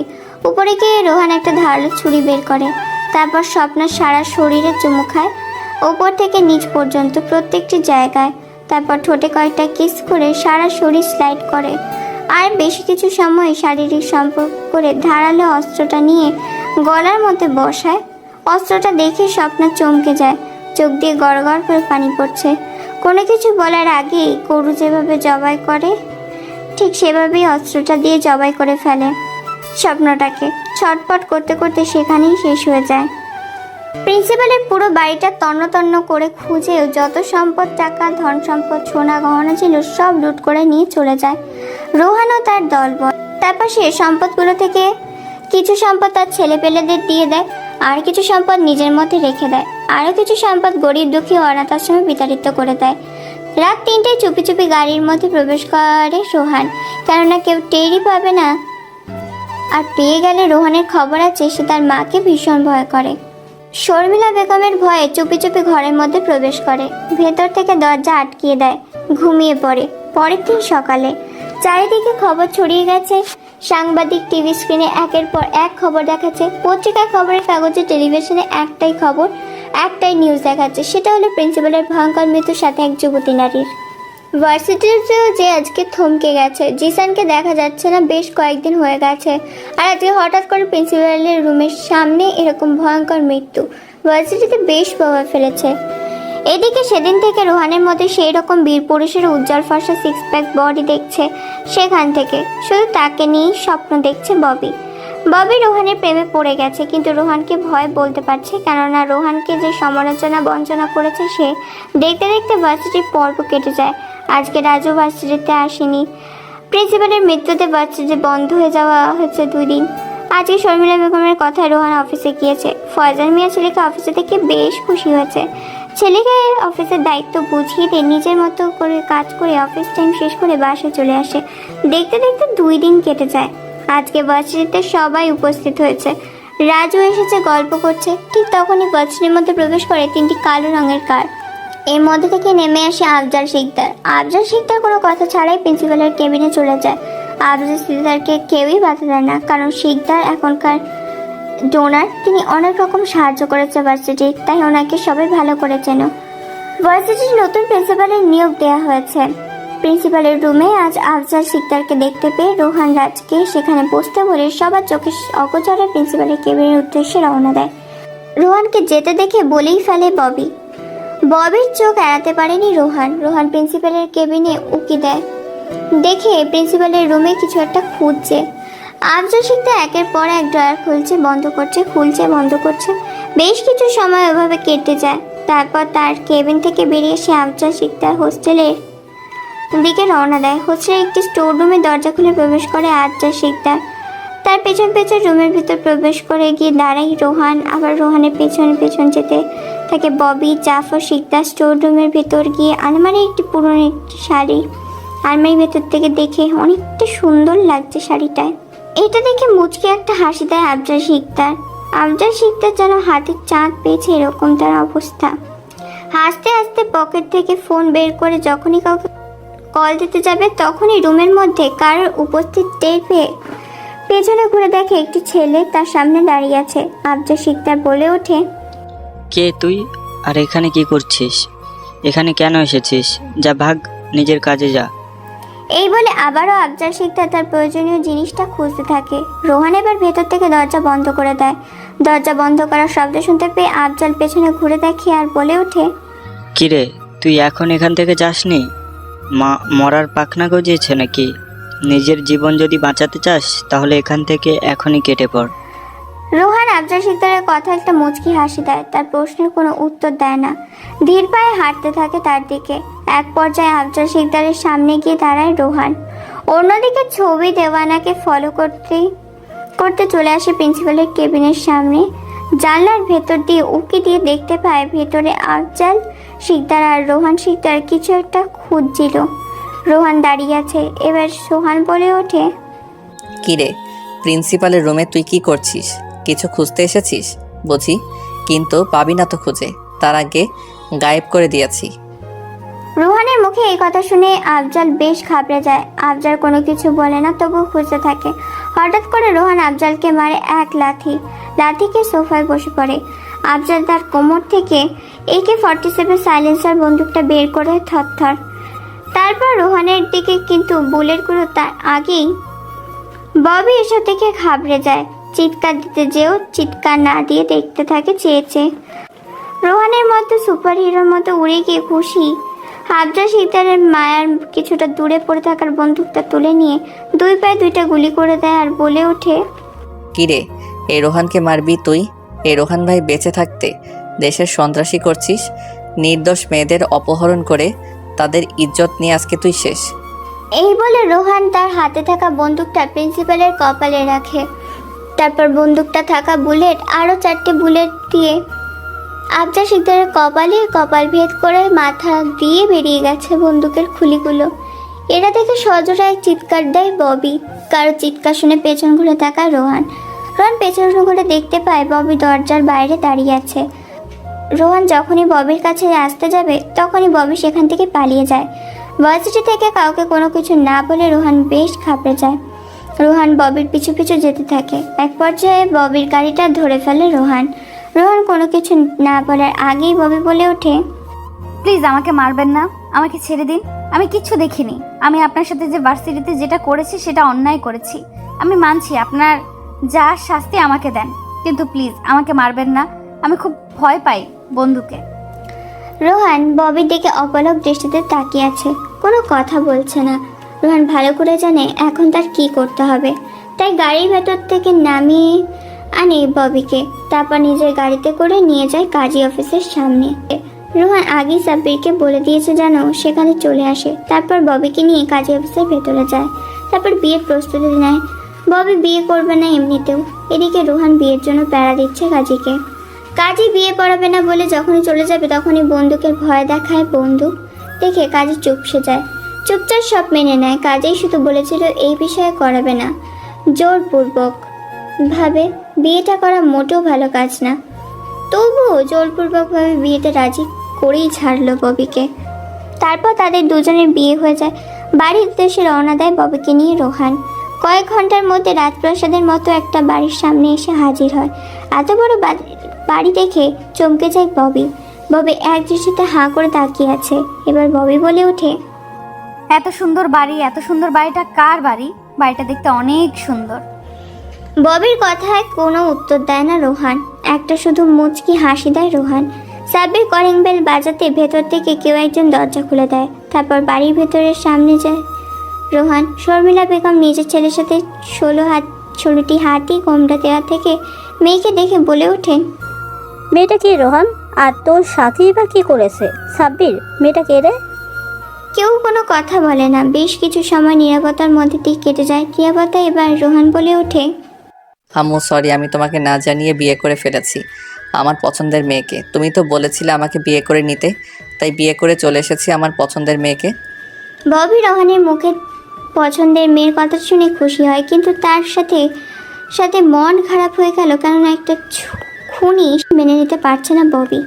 ববির মনে রোহানের জন্য ঘৃণা জমতে শুরু করে। শর্মিলা বেগম আর কোনো কিছু না বলে বরং ওখান থেকে চলে যায়। তারপর ভেতরে গিয়ে আসে নতুন বউ। তারপর আবার শর্মিলা বেগম বলে ওঠে, তোমার নাম কি মা? মাথার উপর থেকে ঘোমটাটা সরাও, দেখি তোমার চাঁদ মুখখানা একবার দেখি। বেশ কিছু সময় নীরবতায় কেটে যায়। রোহান সিঁড়ি ভেদ করে দোতলার নিচের রুমে চলে যায়। অনেকক্ষণ নীরবতা ভেঙে ববি এবার লাজুকলতা গড়ায় বলে ওঠে, আমি মোসাম্মদ ববি আক্তার উম্মে কুলসুম। বাবা আমজাদ গ্রুপ অফ ইন্ডাস্ট্রির মালিক, মা গৃহিণী, বাবা মায়ের একমাত্র সন্তান আমি। শর্মিলা বেগম আমজাদ সাহেবের নাম শুনে বেশ অবাক হয়। তারপর কি যেন ভেবে শর্মিলা বেগম ববির মাথা থেকে ঘোমটা সরিয়ে দেয় আর চমকে ওঠে। ববি ও শর্মিলা বেগম একে অপরকে দেখে, কারণ শর্মিলা বেগম ববিকেই তার পুত্রবধূ হিসাবে নিজের ঘরের বউ করতে চেয়েছিল। তাই সেদিন ফয়জা চৌধুরী ও শর্মিলা বেগম রোহানের জন্য ববিকে পারফেক্ট ও সিলেক্ট করে আসে এবং কিছুদিন পরে তাদের বিয়ের দিন তারিখ ঠিক করা হবে বলে জানিয়েছিল। কিন্তু শর্মিলা বেগম তার আগেই দেখে তার ছেলে তার পছন্দের মেয়েকে বিয়ে করে এনেছে। এটা থেকে শর্মিলা বেগম বলে ওঠে, আরে মা, তুই আমার ছেলেকে বিয়ে করেছিস? সেদিন তো বললি না, বললি আগেই তোকে এ বাড়িতে নিয়ে আসতাম। শর্মিলা বেগমকে দেখে হকচকিয়ে ওঠে ববি। ববি কি বলবে তার কথায় কোনো কিছু ভেবে পায় না। তবুও ববি আমতা আমতা করতে থাকে আর বলে ওঠে, না মানে আসলে আন্টি, ওই আর কি, মানে হয়েছে, থাক, আর তোমার লজ্জা পেতে হবে না। যাও উপরে যাও, উপরে গিয়ে ফ্রেশ হয়ে নাও, আমি ততক্ষণে তোমাদের খাওয়ার ব্যবস্থা করছি। শর্মিলা বেগমের কথা মতো ববি এবার নিজের দোতলা রুমে যেতে থাকে।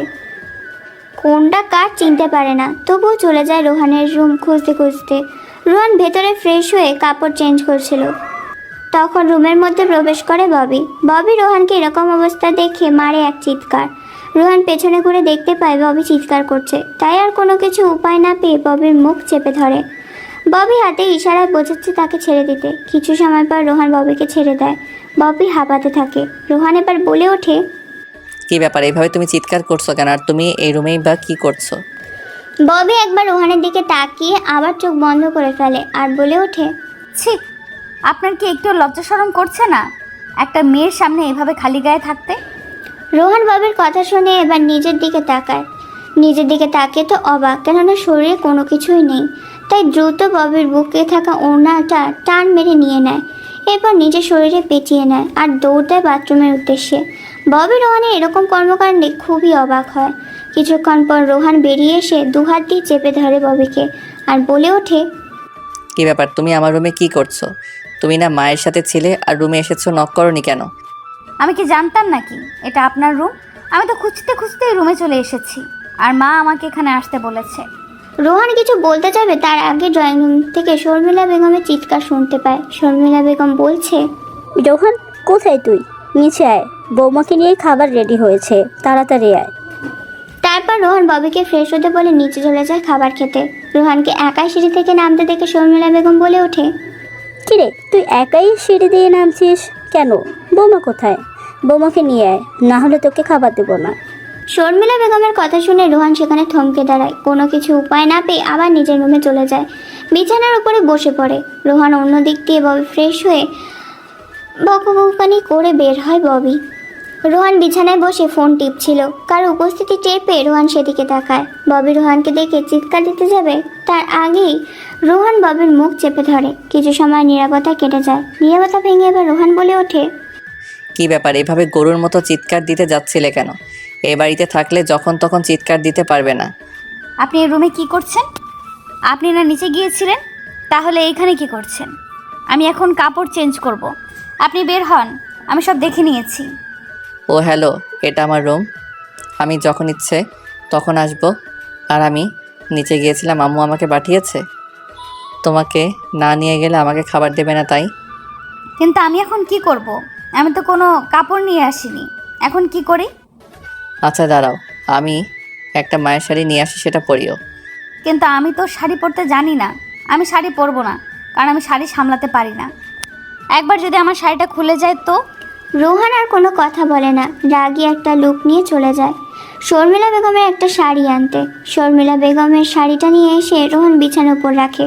তারপর যখনই ববির বুক থেকে কাপড়টা সরিয়ে দিতে যাবে শাড়ি পরানোর জন্য, তখনই ববি রোহানের হাতটা এক বাড়ি দেয় আর বলে ওঠে, ছি, আপনার লজ্জা করছে না একটা মেয়ের এইভাবে বুক থেকে কাপড় সরিয়ে দিতে? আপনি কেমন মানুষ?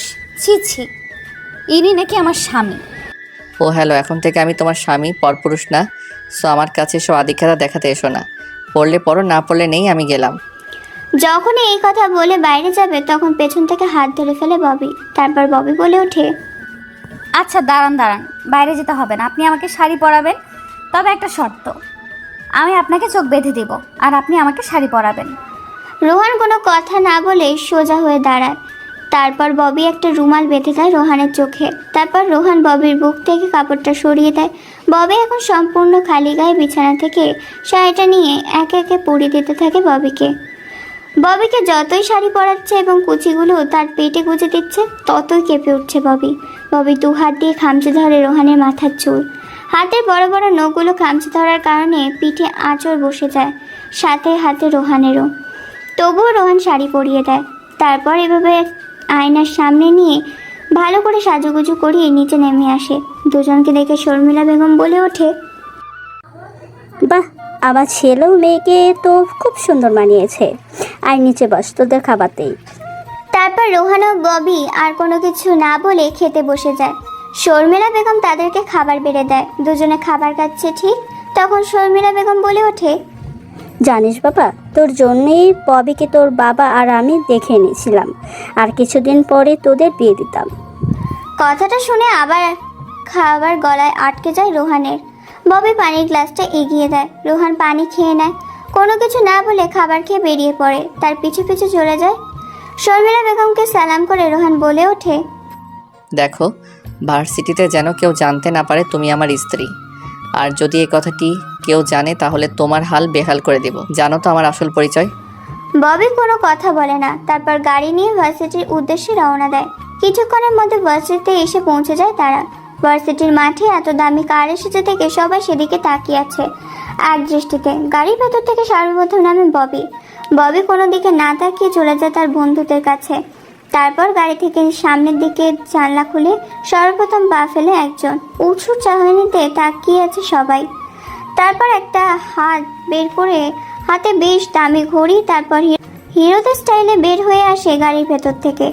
সবাই তাকে দেখে চমকে যায়, কেননা সেই খ্যাত রোহান, যে কিনা ছেঁড়া প্যান্ট, ঢিলে ঢালা শার্ট, মাথায় চপচপে তেল দিয়ে আসতো ভার্সিটিতে। আর সেই ছেলে কিনা দামি গাড়িতে, তাও আবার তার সাথে আছে ববি। সবাই একটাই কথা ভাবছে, কে এই ছেলে? গাড়ি থেকে নেমে সোজা পায়ে হেঁটে চলে যায় রাজের কাছে। তাকিয়ে আছে রোহান। রাজ কথা বলে ভারসাম্য হারিয়ে ফেলেছে, তবুও আমতা আমতা কণ্ঠে বলে ওঠে, কে ভাই আপনি? আসসালামু আলাইকুম, আপনাকে চিনতে পারি নাই। রাজের মুখে এরকম কথা শুনে আস্তে করে মাথায় একটা থাপ্পড় দিয়ে বলে ওঠে রোহান, আরে শালা, আমি রোহান, চিনতে পারছিস না? তোর খ্যাত বন্ধু রোহান। মানে কি বলছেন ভাই আপনি? রোহান হতে যাবেন কেন? ও তো একটু হাবাগোবা বোকা ছেলে ছিল, আর আপনি স্মার্ট হ্যান্ডসাম। আরে শালা, ওইটাই আমি। অনেক কাহিনী, চুপ থাকতো এবার। তারপর আজ আর কোনো কথা বলে না, দুজন অনেক আড্ডা দেয়। আজকে যে যার মতো আড্ডা দিয়ে ভার্সিটি থেকে বেরিয়ে যায়। গাড়িতে বসে আছে রোহান, ববি এসে গাড়িতে বসে। সবাই হাঁ করে তাকিয়ে আছে ববি ও রোহানের দিকে। কি হচ্ছে কেউ কোনো কিছুই বুঝতে পারছে না।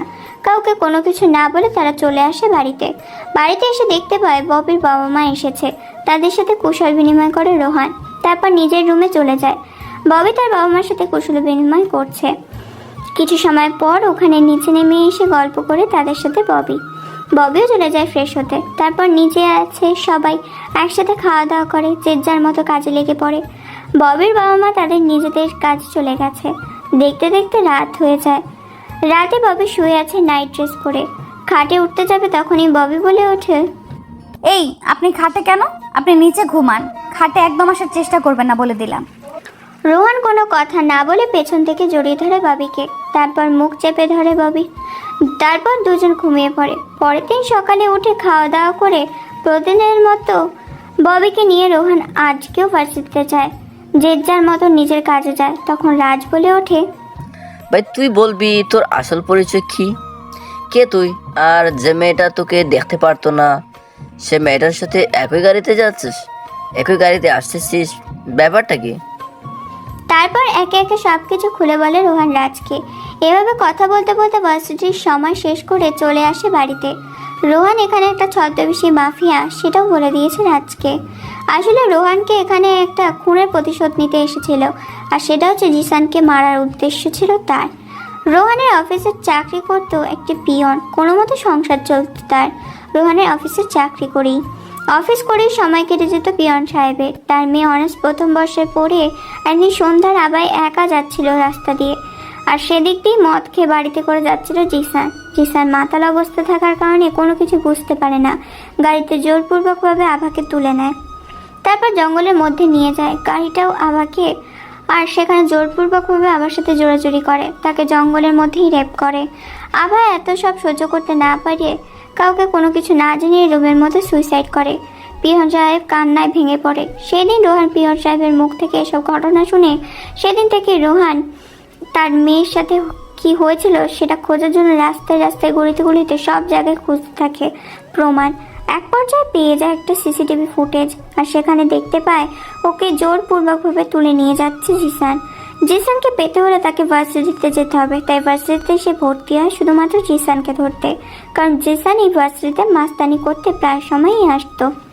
জিসানকে তার উপযুক্ত শাস্তি দিয়েছে। এদিকে আফজাল শিকদারকে মারার কারণে জাফর শিকদারের ছেলে রাকিব হোসেন হন্যে হয়ে করে খুঁজে বেড়াচ্ছে তার বাবার খুনিকে, কিন্তু কোনো সন্ধান পায় না তার বাবাকে কে খুন করেছে। এদিকে আপনাদের সাথে কথা বলতে বলতে চলে এসেছে রোহান ও ববি। তারপর রোহান ও ববি বাড়ির ভেতর চলে যায়। রোহান কাউকে কোনো কিছু না বলে ফ্রেশ হতে চলে যায়। ববি শর্মিলা বেগমের সাথে গল্প করতে বসে যায়। রোহান কাউকে কোনো কিছু না জানিয়ে বেড়ে পড়ে তার নিজের কাজের উদ্দেশ্যে। আরও কিছু সময় আড্ডা দেয় ববি ও শাশুড়ি মায়ের সাথে, তারপর নিজে ফ্রেশ হতে চলে যায়। রাত 10টা বাজে। গোডাউনে বসে আছে রাহাত, সাব্বির, ইভান, সৌভিক। রাহাত ইভান সৌভিককে চেয়ারের সাথে বেঁধে রেখেছে সাব্বির। রোহান এবার বলে ওঠে, তোরা তো জানিস আমার সাথে বিশ্বাসঘাতকতা করার পরিণামটা কি হতে পারে। তোরা আমার দলের ছেলে হয়ে হাত মিলিয়েছিস ওই আফজাল শিকদারের ছেলের সাথে। আমার সকল ইনফরমেশন তাদেরকে দেওয়ার সাহস পেলি কোথায়? তারা তারা তিনজন কথা বলার শক্তি খুঁজে পাচ্ছে না, চোখ দিয়ে অঝরে পানি পড়ছে, সারা শরীর মেরে ফাটিয়ে দিয়েছে, সারা শরীর গড়িয়ে রক্ত চুয়ে চুয়ে পড়ছে। তবুও যেন একটু দয়া মায়া হয় না রোহান ও সাব্বিরের। রোহানের কথা মতো সাব্বির মরিচের গুঁড়ো নিয়ে আসে, তারপর তাদের চোখে মুখে নাকে মরিচের গুঁড়ো ডলে দেয়। সারা শরীর জ্বলতে শুরু করেছে, অঝরে কেঁদে চলেছে তারা তিনজন। চোখ দিয়ে পানি পড়ে, কান দিয়ে শুনতে পায় কিন্তু মুখ দিয়ে কথা বলতে পারে না। চোখের পানি যত গাল বেয়ে পড়ছে তত যেন তাদের যন্ত্রণা বেড়ে চলেছে। তারপর একটা ব্লেড নিয়ে হাতের ও পায়ের শিরা কেটে দেয় তাদের তিনজনেরই।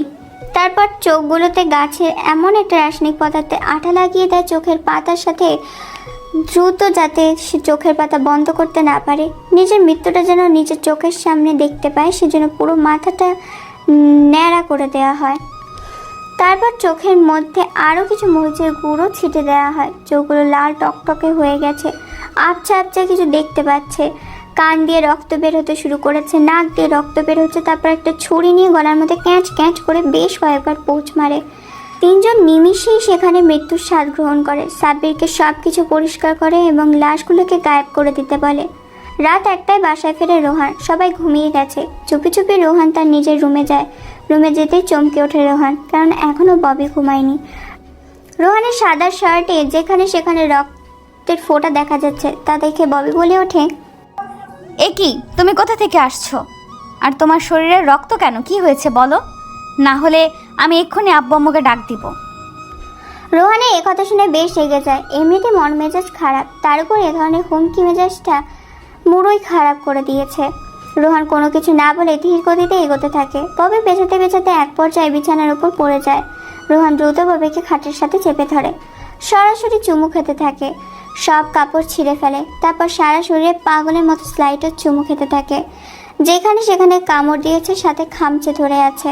পাগলের মতো তার শরীরটাকে ভোগ করতে থাকে রোহান। ববি বাধা দিলেও রোহান নাছোড়বান্দা, ছাড়ার কোনো নামগন্ধই নেই। সারা শরীরে বিচরণ করতে থাকে রোহান। দেখতে দেখতে দুজন যে কখন ঘুমিয়ে গেছে খেয়াল নেই। ঘুম থেকে উঠে সকালে উঠে ববি তার শরীরে কোনো কিছুই নেই, তার উপর শুয়ে আছে রোহান। রোহানকে দেখে মেজাজটা পুরো খারাপ হয়ে যায়। রাতের কথা মনে পড়লে রোহানকে খুন করতে ইচ্ছা করে ববি উঠতে যাবে, তখনই ঘুম ভেঙে যায় রোহানের। রোহান একবার চোখ কসলাতে কসলাতে তাকায় ববির দিকে, আবার ঘুমিয়ে পড়ে। হঠাৎ তার মনে পড়ে সে কি দেখেছে, তাই আবার ভালো করে তাকিয়ে সে আরেকটা টাসকি খায় আর বলে ওঠে, এ কি, তোমার এরকম অবস্থা কেন? শালা লুচ্চা বেটা, সব কিছু লুটে পুটে চেটে পুটে খেয়ে এখন বলছে আমার এই অবস্থা কেন? শালা হারামি কোথাকার। রোহান ববির মুখে এই কথা শুনে আহাম্মকের মতো তাকিয়ে আছে ববির দিকে নয়ন ভরা দুটি চোখ নিয়ে। তারপর কি যেন মনে করে নিজের দিকে তাকায় রোহান। নিজের দিকে তাকিয়ে সে তো অবাক, সারা শরীরে কি অবস্থা হয়েছে নিজেকে দেখে নিজেই চিনতে পারছে না। দেয় এক চিৎকার, কেননা সারা শরীরে লিপস্টিকের দাগ আর আঁচড়ের দাগ। সায়রা বেগম বাইরে থেকে চিৎকার শুনে ডাকতে থাকে। কোনো কিছু হয়নি বলে পাঠিয়ে দেয় রোহান। বলে ওঠে, দেখো, আমার অনুমতি ছাড়া তোমার এসব করা উচিত হয়নি আমার সাথে। তুমি কাজটা মোটেও ভালো করনি। কি কইলি তুই? কাল রাতে তোর সাথে আমি ওসব করেছি না তুই করেছিস? দাঁড়া, যেহেতু আমি করেছিলাম তাহলে এবার তোকে বোঝাচ্ছি কি করে। রোহানকে আর কোনো কিছু বলতে না দিয়ে আবার খাটে ফেলে দেয় ববি। এবার ববি সারা শরীরে কামড়ের সাথে চুমু দিতে থাকে, ধীরে ধীরে নিচে নামতে থাকে। এবার নিজেই ভালোবাসার চাদরে হারিয়ে যায় ববি। বেশ কিছু সময় এভাবে কেটে যায়। তারপর ববি একটা রাগী লুক দিয়ে ফ্রেশ হতে চলে যায়। রোহান ববির কাজে একেবারে হতবাক দৃষ্টিতে তাকিয়ে আছে। ববি ফ্রেশ হয়ে নিচে চলে যায়, রোহানও ফ্রেশ হতে চলে যায়। তারপর খাওয়া দাওয়া করে রোহান অফিসের উদ্দেশ্যে চলে যায়। অফিসে গিয়ে রোহান সাব্বিরকে ডাক দেয় আর বলে ওঠে, দেখো, আজ থেকে তুই আমার গ্যাংয়ের লিডার। তুই পুরো গ্যাংটাকে কন্ট্রোল করবি। যেখানে অন্যায় দেখবি সেখানে ঝাঁপিয়ে পড়বি, আর আমার ফুল সাপোর্ট পাবি। ওকে ভাই, ঠিক আছে। রোহান সাব্বিরকে সব কিছু বুঝিয়ে দেয়। দেখতে দেখতে অফিস টাইম শেষ করে বাসায় চলে আসে। সবাই মিলে খাওয়া দাওয়া করে যে যার রুমে চলে যায়। আজকে রোহান ববির জন্য একটা গিফট নিয়ে এসেছে, নতুন করে প্রপোজ করবে বলে। দেখতে দেখতে রাত 12টা বেজে যায়। বাড়ির পুরো ছাদটাকে নিজের মতো করে সাজিয়েছে লাল নীল মরিচ বাতি দিয়ে। পুরো আকাশটাতে আজকে চাঁদ উঠেছে, যেন চাঁদের মেলায় সাথে তারার মেলা বসেছে। 12:30 বেজে গেছে। কোলে করে নিয়ে আসে ববিকে। 12টা 49 মিনিটে ঝাঁকিয়ে ঘুম ভেঙে যায় ববির। নিজেকে খোলা আকাশের নিচে আবিষ্কার করে চমকে ওঠে। চারিদিকে তাকাতেই হঠাৎ করে তার সামনে হ্যাপি বার্থডে লেখার সাথে লাল, নীল, বেগুনি, হলুদ, সবুজ কিছু বেলুনের মাঝে আকাশে উড়িয়ে দেয় লেখাটা। সেখানে লেখা আছে, happy birthday my dear Bobby darling. তারপর হাঁটু গেড়ে রোহান বলে ওঠে, many many happy Returns of the day my dear sweet বউ। তোমার আগামী দিনগুলো খুব সুন্দর কাটুক, সুখে দুঃখে সবসময় তোমার পাশে থাকবো এবং তোমার দুঃখটাকে নিজের সাথে ভাগ করে নিব। সুখের সময় তোমার কাছে না রাখলেও দুঃখের সময় তোমার হাতটা ছাড়বো না। আমি তোমায় ভালোবাসি। I love you Bobby. Do you love me and will you marry me? নতুন করে জীবনটা শুরু করি, চলো না ববি? ববিকে কোলে করে সারা ছাদ ঘোরাতে থাকে রোহান। তারপর দুজনে কেক কেটে অনেক আনন্দ করে ধীরে ধীরে খোলা আকাশের নিচে ভালোবাসার চাদরে হারিয়ে যেতে থাকে। থাকুক না তারা তাদের মতো, আমরা না হয় অপেক্ষা করি পরবর্তী নতুন গল্প আসা অবধি। গল্পটি ভালো লাগলে চ্যানেলটিকে সাবস্ক্রাইব করে পাশে থাকবেন এবং ভিডিওগুলো শেয়ার করবেন। ততক্ষণ অবধি সুস্থ থাকুন, ভালো থাকুন এবং আমাদের সাথেই থাকুন।